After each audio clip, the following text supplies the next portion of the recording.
Talking of sleep, everyone would think that it is a behavior for brain and body to enter the shutdown mode. But do you know, our brains are still functioning during sleeping. In fact, while we are getting sleep, our brains go through various patterns of activities. Sleep is an essential behavior for us since it plays important roles in the function of brain, consolidation of memory, selection of information, sensory reception, and maintenance of body. If your sleep duration is less than 4 cycles, which means 6 hours, you may probably develop sleep debt.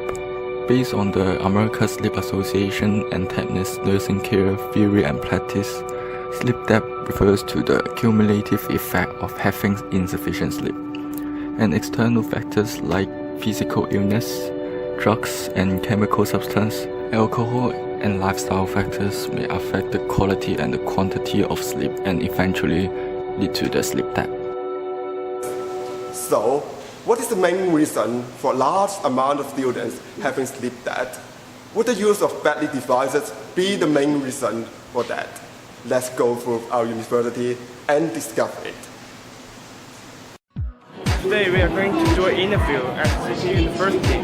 So now we are at the C entrance. So let's come. In order to study university students' sleep pattern, the relationship of sleep, and the use of backlit electronic devices, we invited some students from City University of Hong Kong to share things about their sleep.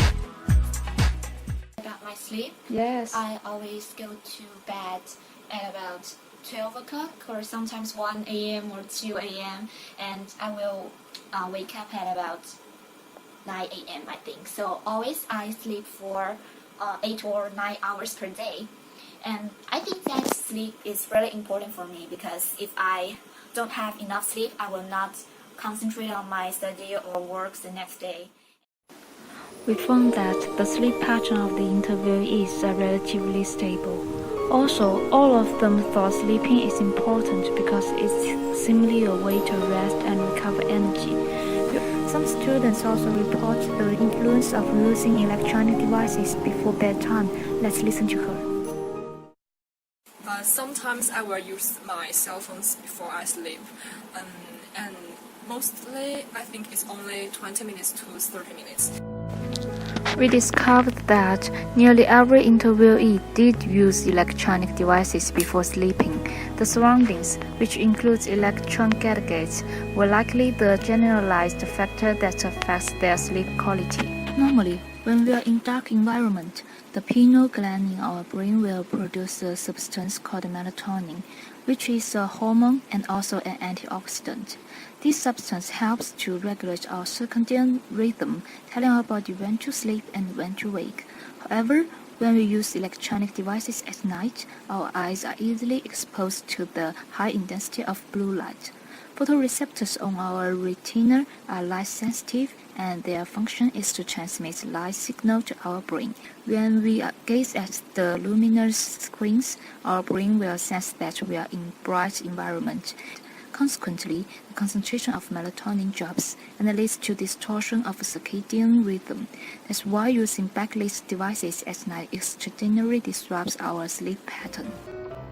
To investigate the correlations of the frequency of technology use and likelihoods of suffering from sleep debt, we conducted a survey of 23 participants from City University of Hong Kong through Google Form.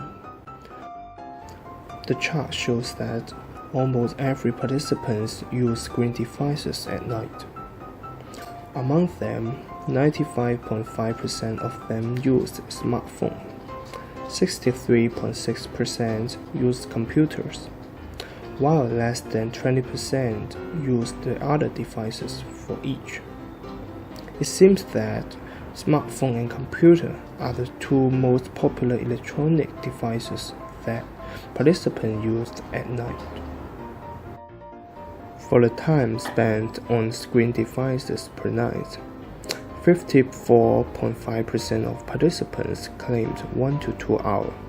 About 20% of them spent more than 3 hours, whereas only a scarce number of them spent less than 1 hour. The following histogram is the result of average sleepiness scale score. A normal curve is plotted. If a participant scores 9 or above, he or she will have sleep debt and be advised to seek for medical consultation. In the survey, the mean score of the participant is 11.5, with standard deviation of 2.9. The 90% confidence interval is from 10.4 to 12.5, which means the majority of university students have an average ESS score of 12. This shows that the student will suffer from severe sleep debt. Our analysis has shown that the use of badly devices before bedtime could result in sleep deprivation, and this would further induce a more serious problem, sleep debt. Even though taking a nap during lessons may not be notified to most students, sleep debt is simply not a symptom of feeling tired or not concentrating on current tasks. Sleep debt could lead to mentality impairment, such as irritation, cognitive destruction, increased reaction time, memory loss, impaired moral judgment, and hallucination. In addition, sleep debt could cause potential health problems. Some foreign research has discovered that sleep debt is associated with weakening immune system, hypertension, obesity, and diabetes. What's more, sleeping less than 5 hours a night increases the risk of death from all causes by 15%.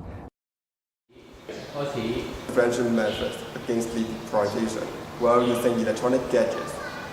Wearing glasses that block blue light or using badly devices with blue light-proof screens could diminish the reception of blue light, resulting in less trouble sleeping.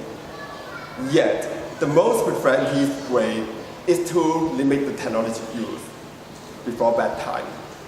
Reading books instead, having an hour before bed, without staring at TV, computer, and smartphone, will provide you a decent night in a nerve of sleep interruption. See you and sleep early.